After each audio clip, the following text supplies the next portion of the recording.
My name is Mark Takata, and I am the Senior Technical Evangelist for Adobe ColdFusion, here with Shiva to talk about MS Graph and OAuth improvements in ColdFusion 2025, currently out in beta.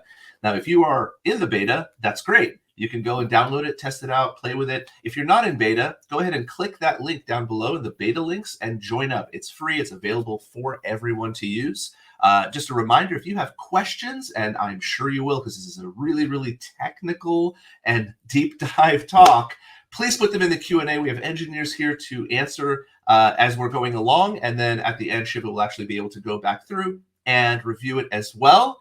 And that's enough from me. Shiva, over to you. Yeah, thanks, Mark. Am I audible? Yes, I guess. So Yes, thanks everyone you are. for joining. Myself, Shiva Marilla. I have around 3.5 years of experience in software industry, and it's been entirely with Adobe's ColdFusion team. During my time with the team, I majorly contributed in enhancing the cloud capabilities of ColdFusion, especially through GCP Firestore, which is a NoSQL document-based database. Apart from it, of course, I've been a major part in developing Microsoft Graphs into ColdFusion. With that being said, let's get into the session.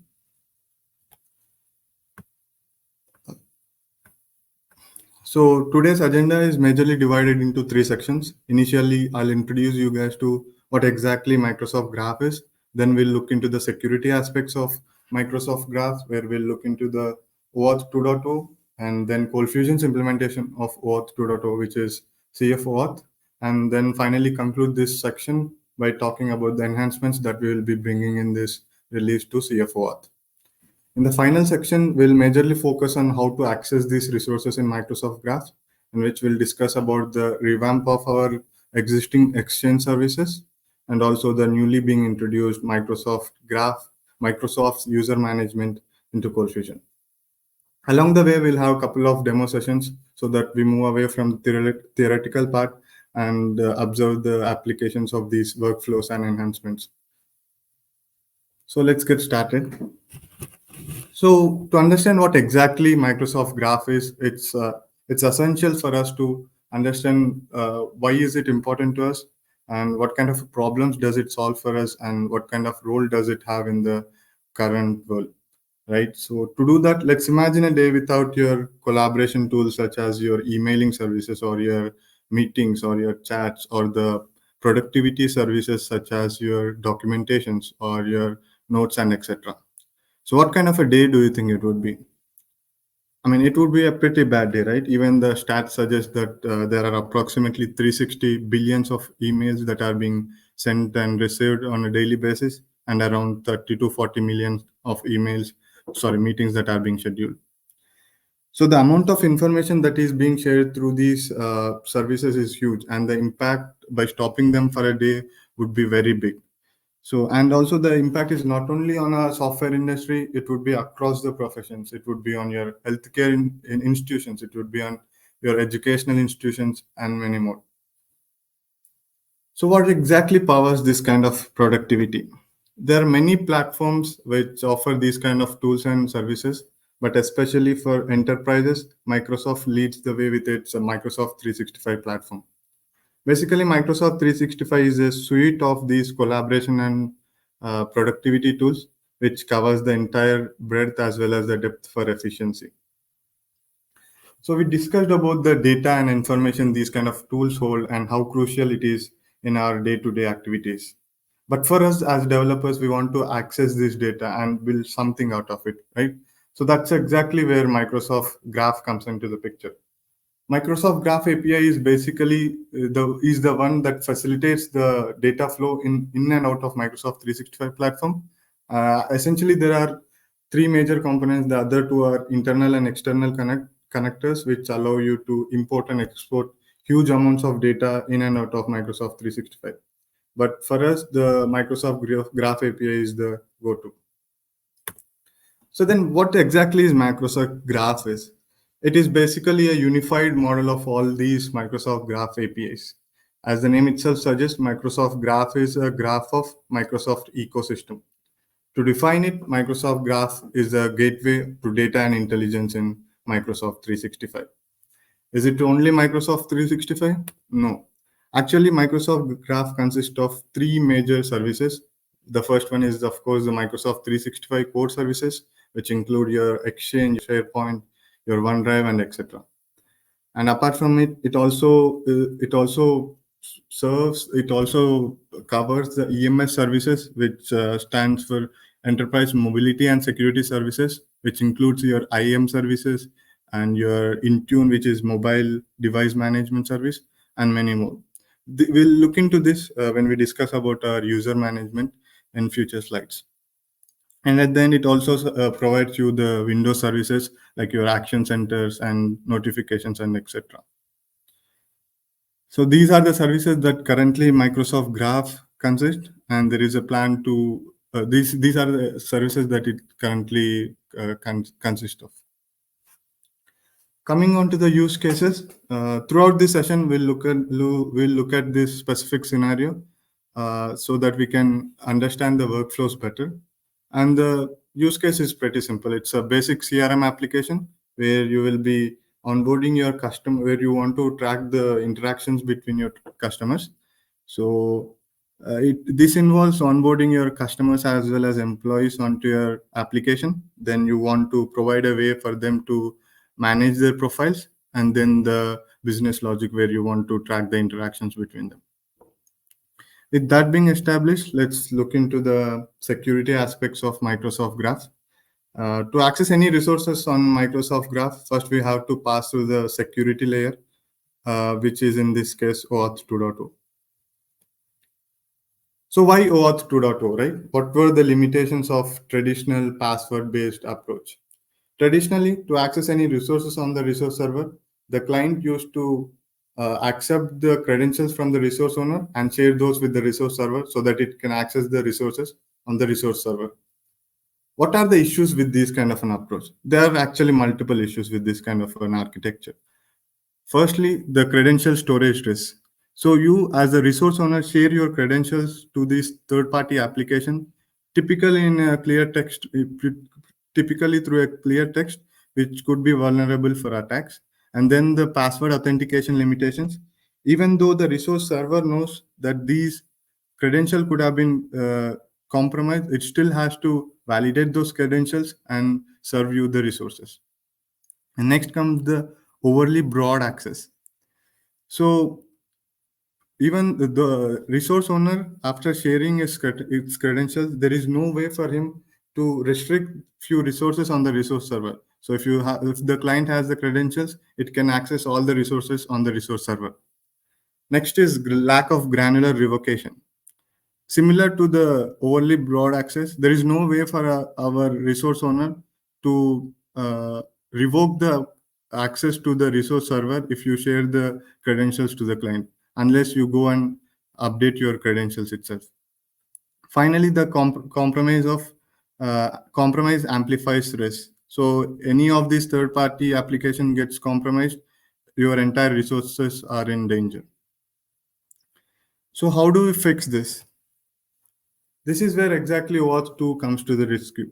In combination with OIDC, which stands for OpenID Connect, which is an authentication layer protocol. So typically the authentication happens at the server level itself so that you don't pass around these credentials to the third-party applications. After the authentication is done, the flow comes to the authorization where exactly open authorization sits. So how exactly does OAuth 2.0 work? OAuth 2.0 works is it consists of majorly four components: the resource owner, the client, the resource server, and the authorization server.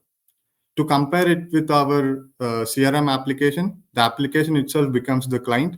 The resource owner would be either the employees or the customers, and the resource server would be your Microsoft 365 platform, and the authorization server would be your Microsoft Identity platform. So how exactly does the flow work? Initially, resource owner and client authenticates themselves with the authorization server. After that, the resource owner delegates few permissions to the client so that it can access the resources on the resource server. So we'll get into the details of these flows in next couple of slides. But what are the advantages of these OAuth 2.0? Of course, the secure delegation of access, as we discussed, and then the token-based authentication. So there won't be any credentials that will be passed around. Everything is token-based. And the most important point is the granular permissions.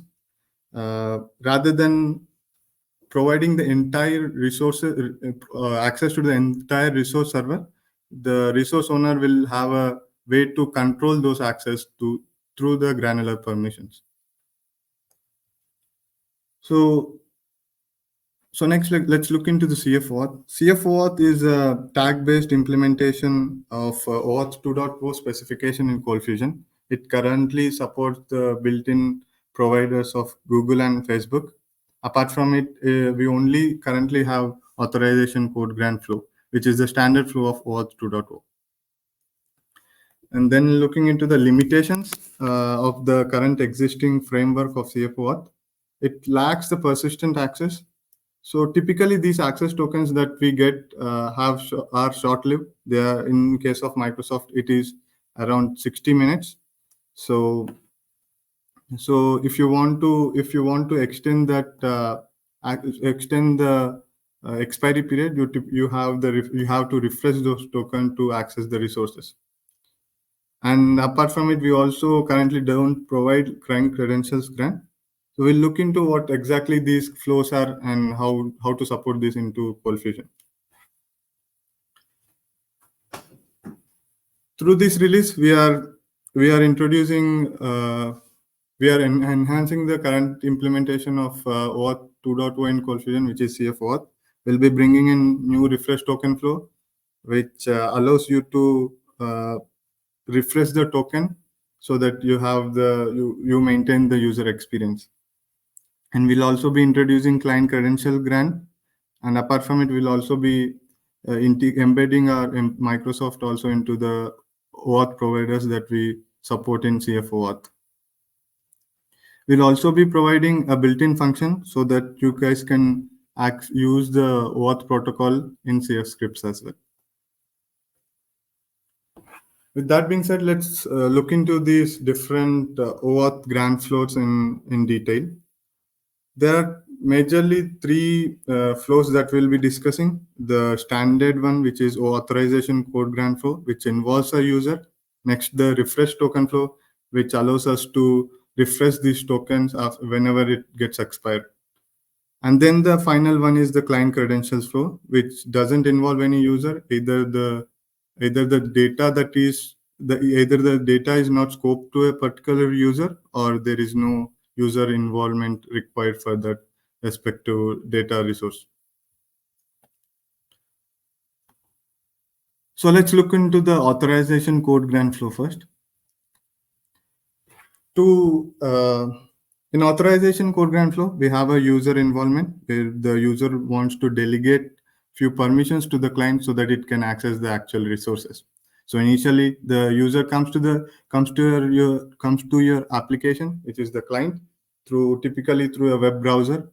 After that, it gets redirected to the login page of the respective OAuth provider, where the user fills in those details.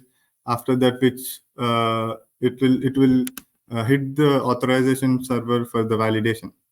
When the validation is successful, you'll typically see a consent screen where you'll be able to where you'll be able to see the permissions that this client wants to access from the user. After that permission gets allowed or denied, based on if the permission gets allowed, the user agent will have an authorization code which gets redirected to the client through the web browser. Now in this process, we have authenticated the user. We have authorized the client to use the permissions from the user. After that, the only remaining part is the client being authenticated. So at the end, the client authenticates with the authorization server in exchange of the token, so that this token can be used to access the respective resources. Let's look into how to use this OAuth protocol in ColdFusion. You have the CFOAuth tag, which contains few attributes. The first one is the type. The currently supported types are Microsoft, Google, and Facebook. If you want to use any other OAuth provider, you'll have to mention the endpoints as access token endpoint or the OAuth endpoints. And next, you'll have the provider config, which typically has the the configurations related to the Microsoft or the type of the OAuth provider. Next is the client ID, client secret, and response that is related to OAuth. You can also see the scope over here, which actually allows you to specify the permissions that you want to access from the user. After that, will be able to get the access token as the response, which you can dump as you can see. This is the response that you'll get after hitting the CFOAuth authorization code grant flow. In the response, you'll be able to see the access token, the expiry period, and the details of the user that has logged in, and the refresh token, so that you can use this token to refresh the access token. As you can see, the expiry period is around 4,000 seconds, which is approximately 60 minutes. So after that, you should use the refresh token to refresh the specific access token to retrieve any resources further. And the scope consists of whatever the permissions that this access token consists, and finally the token type, which is the bearer. So next, let's look into the refresh token flow, where you after getting the access token, you typically try to access the resource server.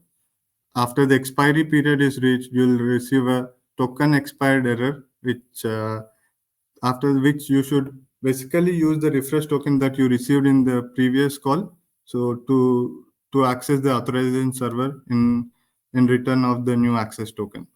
After that, when you receive the access token, you can use that access token to access the resources that you would like to. We'll look into these flows in a demo, but as you can see, this is how you typically use the refresh token to access the resources. Initially, you use the access token to access any resources, but if the expiry period is up, you'll hit an error, which you can catch it and use the refresh token grant flow to access the resources. We are introducing a new attribute for CFOAuth, which is called the grant type, to mention the different types of flows that we'll be introducing. Previously, there was only authorization code grant flow, so there was no grant type previously, but now it will be the newly introduced refresh token, client credentials, and authorization code grant flow. If you don't mention any grant type, it will default to authorization code grant flow. After refreshing the access token, you can now use the access token to get the details. This is here I'm using user management APIs, which we have introduced in this release. We'll talk about this in the next few slides. Next is client credentials grant flow. In this flow, there is no specific user is involved. So the data that we want to access is either not scoped to the specific user, or there is no user involvement needed itself. So in this case, the client directly authenticates and authorizes itself with the authorization server in return of the access token, which you can use and retrieve the resources. And the code looks similar, except the grant type part, which changes to client credentials, and the scope. And in the scope is changed to default. Default generally means that there is generally when you register your application with Microsoft, you mention few permissions, which the default means you add all those permissions to this specific access token. Apart from it, the remaining all are same as the authorization code grant flow, where you have the type of the OAuth provider, then the provider specific details, such as the tenant ID in case of Microsoft, then the client ID and client secret, which is which are the credentials of the application. In the response, you'll get the access token. As you can see, there is no user details or the refresh token in this case, as in client credential, there is no user involvement. So finally, we also introduced new built-in function named as getOauth access token in sync with already existing invalid OAuth access token and a few other functions. So this will work similar to CFOAuth, except that for attributes, you will be using a struct where you will be mentioning all the details that you want to similar to CFOAuth, and then you use this function to retrieve the access token. Before going into how to access the resources in ColdFusion, we'll have a quick demo on these different workflows so that we'll have a better understanding about it. So before looking into the code, let's get a quick familiarity with the Microsoft Entra Admin Center, which is the directory which manages the different directories in Microsoft, which involves your users, your groups, your devices, your applications, and etc. So before actually retrieving any tokens, first you have to register your application with Microsoft Entra so that you receive your client ID and client secret. And after that, you can specify a few permissions if you want there, and then go on and access the resources through that application. So first, we'll look into the authorization code grant flow. We'll run this code. So as you can see, I'm using the script way. I've mentioned all the details in a struct. I'm trying to access I'm trying to retrieve a token from Microsoft. So the type is Microsoft. Then I've mentioned the tenant ID. I mentioned all these application specific details in my application.cfc from where I'm retrieving these things. So the provider config would have the tenant ID of the organization, and then I'll have my client ID and secret key, which I retrieve from the registration. In this specific token, I want an offline access and user.read permissions, which means offline access will get me my refresh token, and the user.read will allow me to read the user details of the signed in user. So let's go ahead and run this thing. We'll use a new private window for that so that we can let's go in and for this, I'll use one of these users so that we can retrieve this specific user details through the access token. I copied the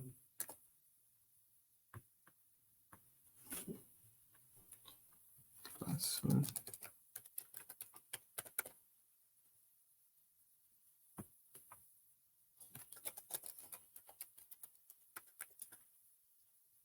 Typically, it has a multi. Let me go on and accept that as well.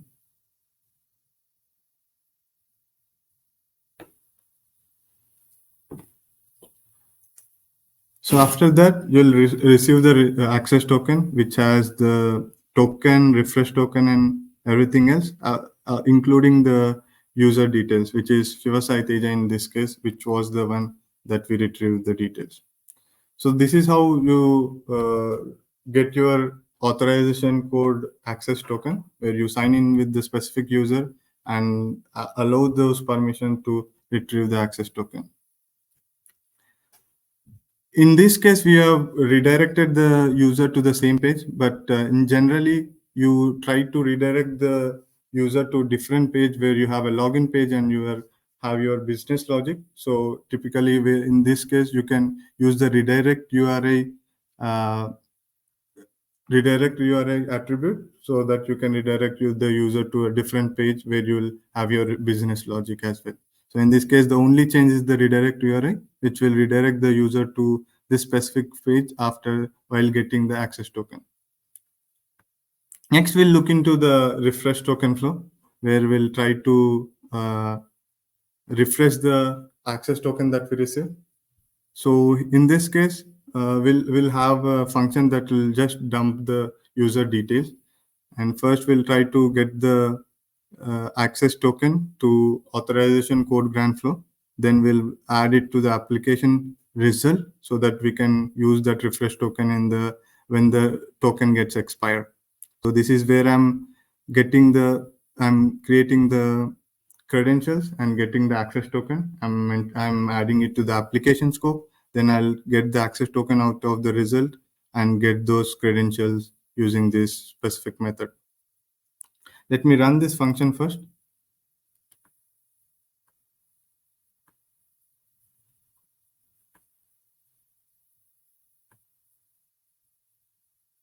So as you can see, we retrieve the access token and then we use that access token to get the specific details. So, but now we want to use the refresh token flow. So for that, typically we need to wait for 60 minutes so that this specific access token gets expired.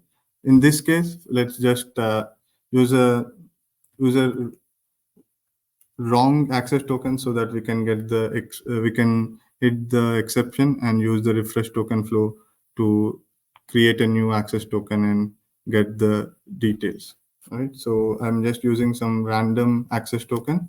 So by using that, I'll get a exception so that through that I'll use the refresh token and get the new access token so that I can access the resources. Let me go and run this again.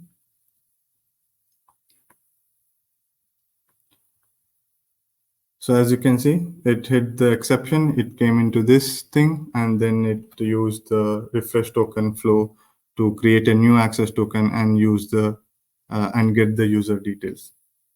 So this is how generally refresh token works. So the refresh token's expiry period is around 1 year. So you can keep on refreshing the access token until a year until the user requires to relog in again.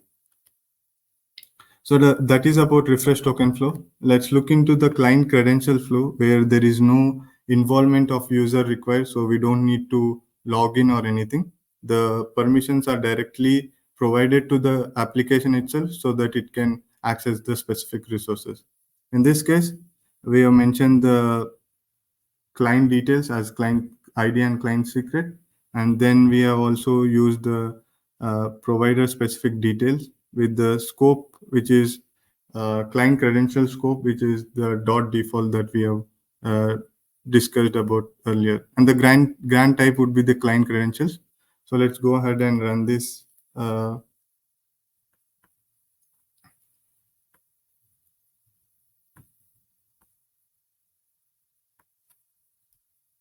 by this, like as you can see, we won't have any user specific details or the refresh token as well, as there is no user involved. So if the access token is expired, we can always use this. We can always re-get this access token as there is no user involvement required. So with that being said, let's look into how to access these data in ColdFusion. As we discussed, we now talked about the different OAuth flows. We have passed through the security layer. Now we'll look into how to access this data in ColdFusion. So as we discussed, Microsoft Graph APIs are REST-based, so you can always use your CFOAuth to access these resources. But the issue, as you can see, there's a lot of code that you have to maintain. You have to handle your errors, you have to handle the responses, you have to parse them, and you also have to manage your URLs and everything. So there's a lot of things that you have to manage for a simple user retrieval over here that we are doing. So we'll look in the future how this thing could be minimized to a couple of lines, right? So what are the advantages that we'll be getting using a native library in ColdFusion? First thing is the data handling. You don't have to handle any inputs or outputs. We'll be doing it in ColdFusion, and you can use those data types directly in ColdFusion allowed data types. And next comes the boilerplate code, which will be minimized as we discussed. We'll look into this. We'll compare it in the future. Next is the easier configuration. We'll have our own default configuration, as well as we allow you to customize the configuration so that you can uh, use those resources as you need. And finally, the security and the main important part. We always try to be in sync with the specification so that you don't have to worry about these upgrades, and we will be taking care of it internally. So the enhancement and upgrades for Microsoft Graph resources that we'll be bringing in this resources are in this release are majorly two things. One is the newly implemented user management library, and we'll also be revamping our existing Exchange services so that we can connect to Exchange Online seamlessly. We'll discuss it in detail in the next couple of slides. First, we'll discuss about CF Exchange upgrade for Exchange Online integration. I want to stress on this Exchange Online part over here. So the revamp would affect only the Exchange Online. There won't be any change to the Exchange on-prem services, Exchange on-prem servers that are currently hosted. So what was the motivation behind this revamp of Exchange services, right? So the first thing is Microsoft. When Microsoft disabled the basic authentication, we have noticed a large amount of customer base on the Microsoft Exchange Online. With even the tracker suggests that there were a lot of votes on it. So by that we have noticed a large amount of customer base on Exchange Online. And when Microsoft announced they will be retiring the Exchange web services, it was a call that we had to take to upgrade our existing the existing Exchange services to Microsoft Graph. As currently ColdFusion uses Exchange web services to connect to the Exchange services basically. So what are the advantages that Microsoft Graph has over AWS? The first thing is Microsoft Graph is REST-based and AWS is SOAP-based APIs. So you have all the advantages of REST-based protocols over SOAP-based, which is your faster and lower network usages. And the main important part is the security, where Microsoft, even though AWS APIs support OAuth 2, the scopes were broader, whereas in case of Microsoft Graph, it's very granular so that you can only provide the scopes that your application needs. And then comes the developer simplicity. There are a lot of tools and services that provide the REST-based testing, so you can always test how Microsoft Graph APIs work. Even Microsoft provide Microsoft Graph Explorer, which you can use to test these Microsoft Graph APIs. And finally, also Microsoft recommends Microsoft Graph APIs over AWS APIs. So as I mentioned before, the only change that you would need to make is with the connection part. There won't be any change in the existing APIs. So previously, to connect to the Exchange Online, you used to mention the server endpoint. You have to mention your credentials, that are username and password, then the protocol, application name, and etc. So as we have discussed, the username and password would be embedded, and also the application name would be embedded into the access token itself. And by default, if you don't mention any server, we'll be connecting through the Exchange Online. So these attributes will become an only single attribute that would be embedded into access token. So this is how you will be able to connect to Exchange Online and use the Microsoft Graph APIs to access Exchange Online services. With that being said, let's talk about the newly being introduced user management in Microsoft Entra. So Microsoft Entra is basically a family of products that manage and secure identities. It's the main products of Microsoft Entra are the Microsoft Entra ID, Microsoft Entra Verify ID, and Microsoft Entra Permissions Management.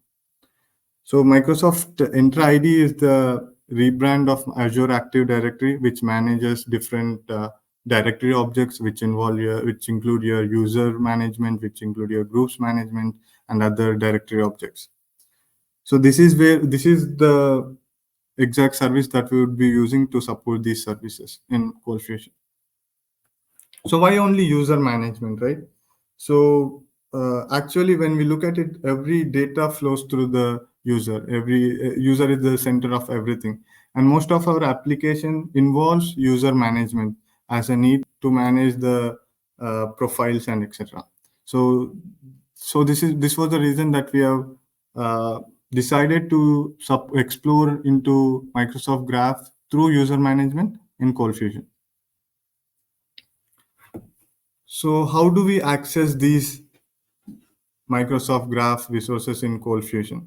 So for that, we'll be introducing a new built-in function, namely get mems graph service client, which uses which accepts your access token along with few other configurations to connect to the Microsoft Graph. And then after that, you can use this specific client to access any resources on the Microsoft Graph. Currently, we'll be supporting a few operations, which namely the CRUD operations for users, where you can create, read, update, delete, and manage the users in Microsoft Graph. Then we'll be also providing listing the users and also the delta query, which basically tracks the changes in the user collection. Apart from it, we will also be supporting photo related operations as well. So in case of huge amount of data, specifically when we are retrieving entire user base, we want to filter few data through query parameters. So for that, we'll be supporting few query parameters, namely the filter, which allows you to filter the items in the collection, and then the order by, which orders these items, basically the users, and then the search, which searches the entire collection, so to retrieve the only items that match this searching criteria. Then the select, which basically filters the fields, and top for pagination. We'll look at these few things through a demo. But before doing any of those, the main important part is the permissions, right? So to access anything, the main important part is the permissions that are included in the access token. So for that, in case of list users, you won't be able to list any users if the token is of the personal user.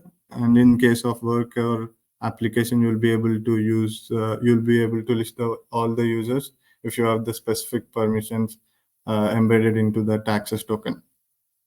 Always request only the necessary scopes to enhance the security. So as I discussed, the difference between getting the user in case of using CFHTTP and using our newly introduced user management library is huge.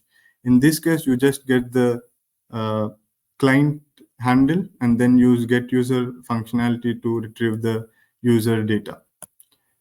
And also the same goes for create user, in just that you have to create a struct with the properties that you want to create this user with, and then use the create user method to create this respective user in the tenant. So we'll have a quick scenario recap. When we discussed about CRM application, we have discussed that we'll have to have an onboarding process. We have to where we'll be onboarding our customers and employees onto the application, and then we have to provide some way to manage these profiles for users, and then we'll have the business logic where you have your interaction between these different users and also the dashboard integration.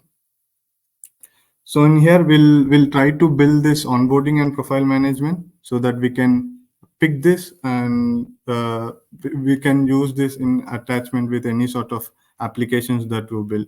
So the onboarding and management part would be common across different applications, so that you can use this kind of ability with your own application. So we'll look at this through a quick demo. Right? So for that, First, in onboarding process, we have to first onboard your employees onto the application. For that, as there is no specific user involved, we'll try to use the client credentials grant and get the access token with the where the token has the permission to retrieve all the users. With that, after we get the access token, we use that access token to list all the users in the specific tenant. So let's go ahead and run this code. Go to CRM application, employees onboard. So as you can see, we first retrieve the token. We use that specific token to list all the users in the tenant. So this is how you onboard your employees onto the application. And after that, to try to onboard your customers onto your application, where you either use their own personal emails, or you create a new guest user so that you can share your your tenant specific data as well. So for that, we'll go ahead and get the access token, which has the access to create new users. In this case, it's user.readwrite.all. So I'll go ahead and use this specific scope to create a new user. After retrieving the access token, I use the handle by using get MS Graph service client. I'll get the handle for MS Graph client and use that client to create a new user. As a user, I'll be using few properties, and namely the display name, the basic details such as your name, your email address, and your password profile, and the user type. In this case, it would be a guest, as this is the external customer. And I want you guys also to focus on this force change password next sign in, so which allows the user to change his password on the first login. So let's go ahead and create this user. For that, we just have to go to that application and just customer on. Okay, customers. Okay, this specific URI is not mentioned in our tenant, so we can go ahead and mention this in the in our Entra admin center. So we'll go to this thing and we'll go to our applications that we registered. I'll go to the application, and in the redirect URIs, you have to go ahead and mention this specific redirect URI, in which in our case it was demo CRM customer onboard. Demo CRM customer onboard. When you're done with this, 1 second, I'm not able to save this.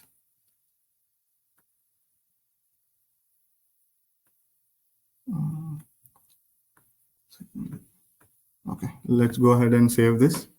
After that being saved, we'll be able to connect to that.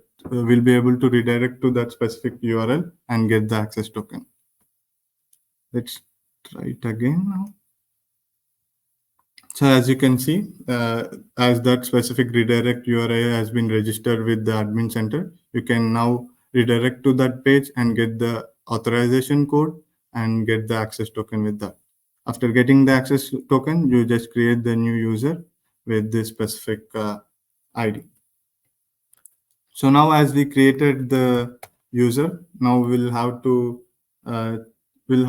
manage this user. Basically, maybe you can update that user or just get the user in this case. So let's try to log in with the new details that we just created. We'll go ahead and create a new private window for that, and let's go and try to log in with the user that we have just created. For this also we have to mention that. But as you can see, we'll be able to see that new user that we have just created. So you can use the respective credentials of this respective user and log in with that details. and access the profile of that specific user. So previously, when we tried to access the data, we got the only 3 users. Now we have created a new user that we could retrieve again. So as you can see, we now have 4 users and the tenant, and you can now manage these profiles using get user methods. So that's all I had. You can use these specific references if you have any questions. And thank you for joining the session. Awesome. Thank you, Shiva. That was amazing and really, really deep. There's a lot of info. Does anyone have questions? I know that was some pretty complicated stuff. While we are looking into questions, why is my shoot, hold on. So there is a Q&A down below right now. If you could put that, I'm going to go ahead and share the I need to share the talk again. Sorry about that. Oh shoot, I shared the wrong one. That's okay. Yeah, anyway, you can just type into the chat here. Yeah, if anyone has questions, please go ahead and type them into the Q&A below for us. And please take the polls, write down stuff, because we do want to hear from you. We want to know what you're looking for, if you're going to be using CFOAuth, what you're going to be using MS Graph for, all of that good stuff, because if there's stuff you want to add, we'd love to be able to hear that and add that stuff for you. MS Graph has a huge list and library of capabilities in it. We didn't add all of it yet, so if there's stuff you want, let us know. And I want to mention that in this beta, we're only supporting CFOAuth functionalities, and the MS Graph would be supported with the beta 2 problem. Yeah, and so the beta 1 has already dropped. That's what's currently live. If you are interested in the MS Graph stuff, very early January will be when the beta 2 drop will happen.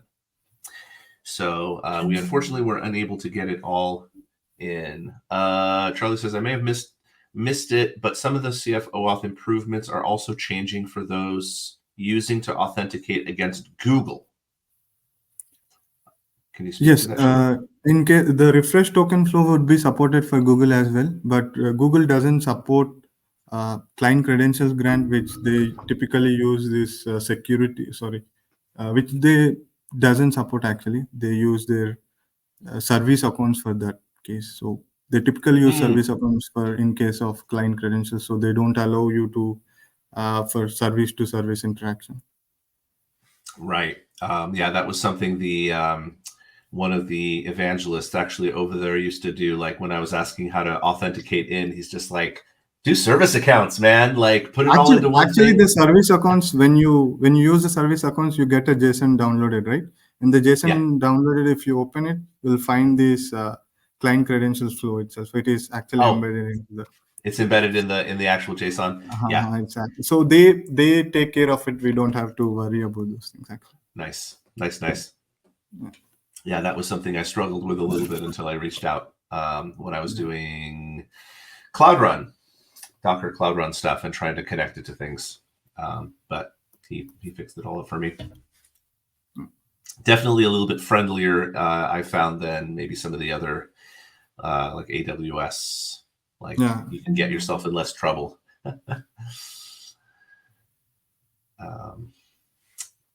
Very cool. All right, come on, folks. There's lots of polls here. Let's hear from you. What further integrations with the MS Graph API would you like to see? Calendar, very nice. Yes, mail. Cool. SharePoint. Personally, I would love to see the spreadsheet stuff come in. That's a big one on my personal list. Would be able to like do a Sheets integration and be able to shoot some of our new spreadsheet controller stuff up to Sheets. Be able to pull Sheets in as like comma separated values. I think that would be super cool. But we'll see. we'll see about that. Okay, I've got a comment from John Creed. He says, only thing I currently use it for is user management, but yeah, spreadsheet might be cool. I do a lot of XSL generational currently, kind of manually. Yeah. Yeah, it is very manual right now. There is a trick to being able to pull. If you use something called BaseQL, you can actually use the GraphQL that's built into ColdFusion to pull directly over a GraphQL interface from Sheets. However, there is no write capability, so it's one way. So if you need to pull in, it works. If you need read write, there's not really an easy solution right now. Yeah, BaseQL. It was free. It's actually cool. It uses you can put it into Sheets. You can also put it into Airtable. And Airtable is two-way. So if you use Airtable for doing like low-code, no-code development, you can actually do two-way using your own applications and then expose the Airtable stuff to the front end. It's really, really nice. It's a nice way to like have your programmers do the hard stuff on the back and have your business analysts build the front end. Some super, super cool little integration. Been using those guys forever.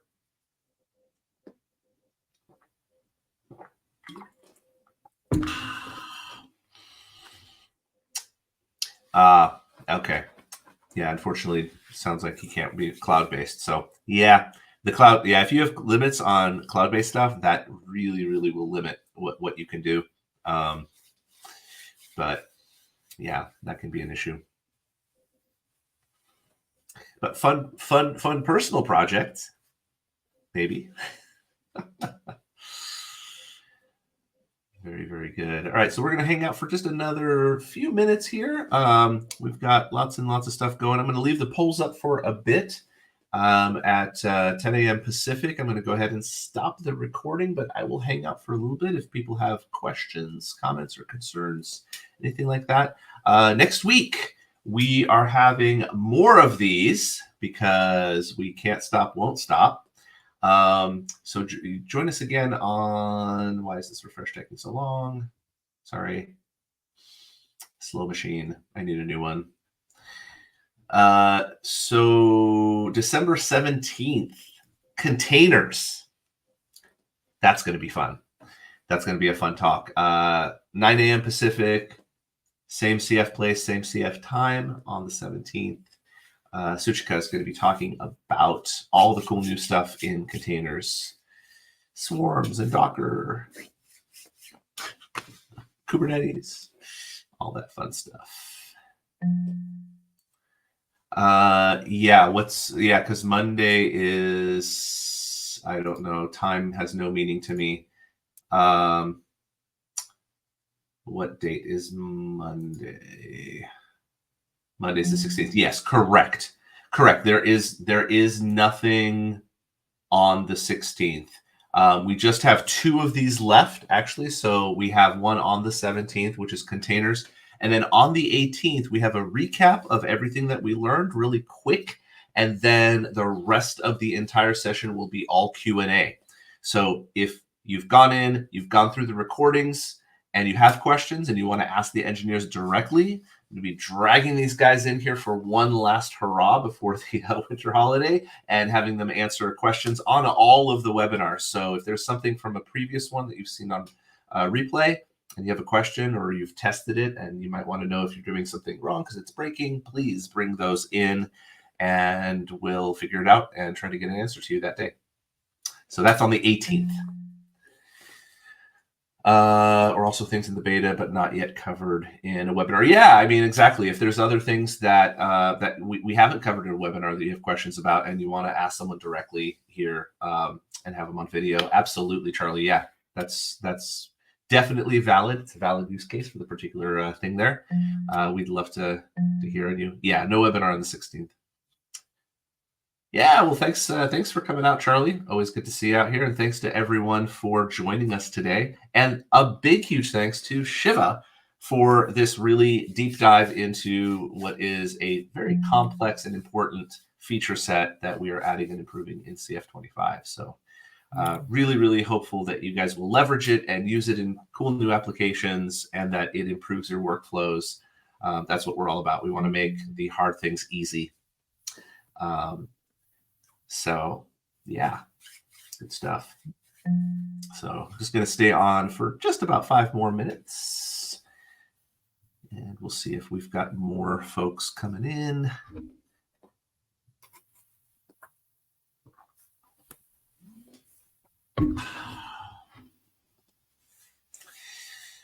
Folks are probably getting ready for their 10 a.m. Either their 10 a.m. or their 1 p.m. if they're on the East Coast meetings here in a bit. So, and folks overseas are like, Mark, it's late. I want to go to bed.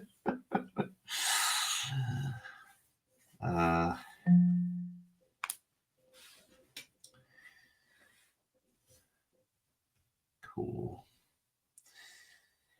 All right. Well, if there's no more questions, I'm going to go ahead and stop the recording. It looks like folks are just kind of heading out. So we will be gone for just a second, and then we'll pop back in, but the recording will be stopped. So hold on to your hats.